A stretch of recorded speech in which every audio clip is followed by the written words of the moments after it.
Oh, yes. Welcome back, everyone. Today we're taking a look at the brand new Transformers Legacy Velocitron Speedia 500 collection, Blurr. And this Blurr is specifically the IDW character. Now, they don't distinguish him as that on the box, but that's probably because, IDW is a copyrighted name, so they're obviously not going to just say that. But his design is based off of one of the forms that Blurr takes in the initial run of IDW comics. And the toy itself is a very heavy retool of the Studio Series 86 Blurr, which, if you see my review on that guy, you already know I'm not a fan of that particular mold. I think it was, for the most part, a downgrade from the Titans Return toy, and just has a lot of issues. The Shattered Glass retool was a little bit cooler, but then that had some major QC issues that the original toy didn't even have. So we're currently 0 for 2. And I'm hoping that this new take on the mold, which has been very heavily retooled, will help redeem this mold family. That being said, if you've seen my reviews before, you know how this goes. We're going to take a look at Blurr's packaging, then we'll open it up, we'll get a good look at the instructions, and then we'll see Blurr himself in both vehicle and robot modes. Naturally, I'll be doing plenty of group shots and comparisons today. And then at the end of the video, I'll give my final thoughts. So Blurr comes in this specialized Velocitron-only packaging. You get some really nice artwork of his robot mode here around this corner. Looking like he's, skidding to a stop, which is very appropriate. You get a close-up of the artwork here. You get a drawing of the vehicle mode, looking very, very cool on top. And then a render of the vehicle right there. You can see the toy inside of this little window. With the cockpit a little crooked there. And they got the seat flipped down. Come on, guys. Display it correctly. Jeez. And, you can see some of this retooling already. So we flip this around, we get renders of both the vehicle and robot modes. He only takes 15 steps to transform, so he's not very complex. And I was talking about that remolding. The big part of it is right here, where you get these faux wheels coming off the front. And I say faux wheels because that's what they are. They don't actually turn. It's just a singular molded piece, which is a real shame, because the regular version of this mold has no wheels either. Like, it just sits there. Unlike virtually every other Blurr toy that's ever been made, this version doesn't have wheels. So they could have actually gone and give this guy functional wheels, but I guess they decided it just wasn't in the budget. So we get painted on molded wheels. So that's it. You can also see his shoulders are different, new head sculpt, and I think that's it for the retooling, but we'll get a better look at him once we get this opened up. So overall, the packaging is kind of cool. Blurr does tend to blend into it a little bit because, he's blue on blue. But the artwork, I have to say, is just absolutely superb. I'm not sure who drew this one. Probably Marcelo. Marcelo tends to draw the packaging art. And he always does a pretty phenomenal job. So if it is his, kudos. Or, whoever it is, good job to them too, because it's a really, really nice bit of artwork. I'm still waiting on the day we get an art book full of all the modern Generations artwork, because some of that stuff has been phenomenal. And I'd love to see some art from, maybe the start of Generations, or maybe starting at Thrilling 30 or so and working forward, because that has just been some top-notch stuff. Here we get to see Blurr's instructions with the usual name and render in the middle, all your branding and stuff around the edge. Open this up, and the first thing this does is show us how to store his weapon and welding accessory in the vehicle mode, same way as the others. And then we get to the transformation, which, despite all the remolding, is exactly the same as the previous Blurrs, so nothing new to see there as far as the steps. And then lastly, just another how-to for placing the vehicles on his hands. The weapons on his hands. I wish this would show you that you can actually store them in the robot mode, but I guess they didn't feel that was necessary. And now we get to see Blurr's vehicle mode, and right off the bat, it looks really cool. Even though the wheels don't actually spin, they look like this really nice, futuristic Seibertronian type setup for the car. Even more so than, Blurr's regular alt mode. Here you can see the weapon storage underneath. It's nice and clean. But let's go ahead and remove them so you can see how he looks without the weapons. That's a lot better. So one little detail I forgot to point out as far as the remolding is this area right here, this nose cone area, or I don't know what you call it, the hood, engine block. That's been significantly retooled, so it's very different from the hood that comes on the regular and Shattered Glass Blurrs. And then, like we said, you got the shoulders that are different, this kibble right here, and the head when we get to it. Now, one thing that I can't help but laugh at, and really shows that no matter how much they improve this mold, it's still just not really great. So you got these wheels, all right? They don't turn, we know they don't turn, that's fine. But they don't even reach the ground. Look at that. There's all this down here. Like, the wheels are just suspended in midair. What is the point? Why even have wheels if they're just gonna spin uselessly, you know what I mean? Like, what are they gonna do? So, yeah, again, they're just kind of trying to put a fresh coat of paint on something that never worked very well as a vehicle in the first place. So aesthetically, they look cool, but once you look at this thing from, any angle other than top down, the whole illusion starts to fall apart. Instead, you just get robot feet. The car is basically standing. It's standing on robot feet, and the wheels are just useless appendages. Now, in case you're wondering what the inspiration for this is, this toy, it doesn't perfectly match any one specific form that Blurr took during that initial, it was like 15-year IDW run. The best I could tell looking through it is that it mixes and matches certain details from different forms from IDW, and then also just stuff that's only found on G1 Blurr, because this is a retool. Unless they changed every single part of him, he's still going to have some design cues left over from the regular version. So this bit right here on the front with the wheels kind of coming up the top and bottom here, this is from right after the war ended. So was it Robots in Disguise era? When the neutral Seibertronians were starting to show back up as Seibertron, everybody was adjusting to a new way of life. They showed off this vehicle mode here. These long bits right here, these are actually supposed to be Blurr's feet. Like, in that form, he had wheeled feet, so he'd kind of skate around on them. So yeah, these pointy bits were actually the feet for that robot mode. And the hood kind of sort of looks like the hood on that vehicle. It's a little bit different though, so I'm not really sure where the finer details come from. And then the rest of this really is just G1 Blurr's alt mode. Like the one from, was it More Than Meets, not More Than Meets the Eye, the Robots in Disguise comic, didn't even have like a seat or anything, just had a metal dome going over this area. So it's just slightly resembling a certain form of Blurr. Here we get our first comparison with the other two uses of this mold. So this is the regular Studio Series 86 G1 Blurr from Transformers the movie. And then this is his heavy recolor and slight retool, the Shattered Glass Blurr toy, which went the questionable route of just using the G1 Blurr body, but the Transformers Seibertron Blurr head. So, I don't know. That's the direction they're going with Shattered Glass. Instead of making the characters look like the old Shattered Glass characters, they're mostly just color inversions on the standard G1 bodies, which works for some, not so much for others. So you can see here the extensive tooling difference between these guys. All this is different. All this on the shoulders. And that's all you can really see from here. We'll get to the heads for, robot mode. And then color-wise, one of the things I really did not like about the Studio Series 86 Blurr, I felt his colors were just too saturated. Like, I get what they were going for, but they should have been toned down a little bit, a little paler. I really prefer the colors on this guy. They're not as bright, they don't sear your eyeballs as much, and they are a little bit closer to the toy, which I actually prefer the toy colors over the more highly contrasting blues of the cartoon. But for me personally, the best color scheme has always been the Shattered Glass one. Between the dark blues, the black, the cool lightning effects, and then that beautiful amber windshield, this guy is still my favorite when it comes to the color. As far as physical form, I don't know. This one I think looks cool, but it's really hard to get over the useless wheels that just hang there in space.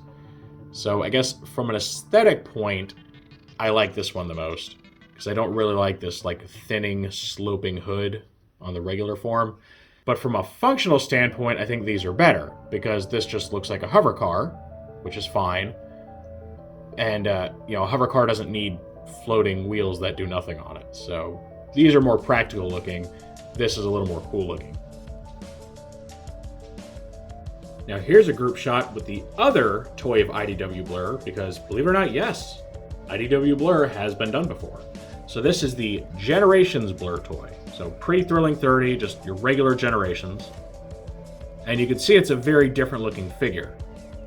Now this toy is actually a retool of the Generations Drift, and being a retool, he doesn't perfectly match the character's appearance in the comics. He does make some compromises to sharing, tooling with Drift. But I think he comes a lot closer to, a specific given form. So this is, his Earth-based form, or one of his Earth-based forms. I mean, even that changed while they're on Earth. But yeah, this is, during the time when he took on a more traditional vehicle mode. He gained a little bit of a bulkier, or at least more heavily armored physique, and he came armed to the teeth with long-range weapons, because Blurr served as a sniper-like character during this time frame. So it's a very different take on the character. It's the only time he's really been shown to have a traditional car mode. Unless you count the RID-15 character. He was kind of close to normal vehicle mode. So I really do enjoy this, because you're getting two very different forms of the same character. And one of the biggest issues we have with Transformers right now is them just rehashing certain characters to death. But I don't mind it when they're releasing two significantly different forms of a character. For example, your regular G1 Optimus Prime and Laser Optimus Prime. Getting those wildly different takes on the character doesn't feel samey to me. Like it did, for example, with Siege Optimus to Earthrise Optimus. Those designs did not feel different enough. Siege was basically Earthrise with just some extra stuff thrown on the top. So having two Blurrs that not only have pretty different looking robot modes, but very different looking alt modes is totally fine with me. I like it because they are different toys. They don't transform the same way, they don't look the same, and I can get behind that.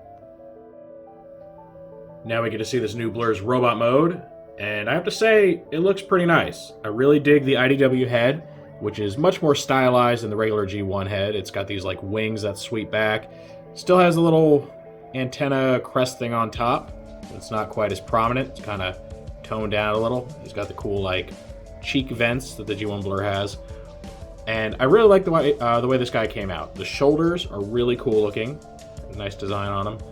And the kibble, I mean, it's still a problem as far as aesthetics. This mold has done a terrible job of dealing with the arm kibble. And what's really sad is that all the preceding G1 Blurr toys have handled the kibble better than this mold. But I've already beaten that dead horse way too many times. I don't like it. And even though the kibble itself is cooler looking in the car mode, it doesn't fix the fact that it's still just totally hanging off there. And again, doesn't make much sense because those are supposed to be his feet in alt mode, and now his supposed robot feet are just hanging off the backs of his arms. And again, that's just the problem with retools, is they're never ideal for making a character unique. Now, one thing I am really happy about is that the tolerances on this guy seem to be much better.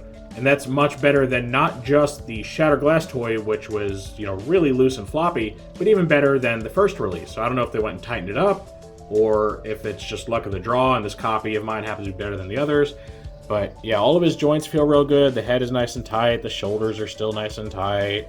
All that stuff. Swivel's good. I don't have any issues with the arm kibble, swinging down or popping off or anything. They stay nice and seated. The hips are good, all that.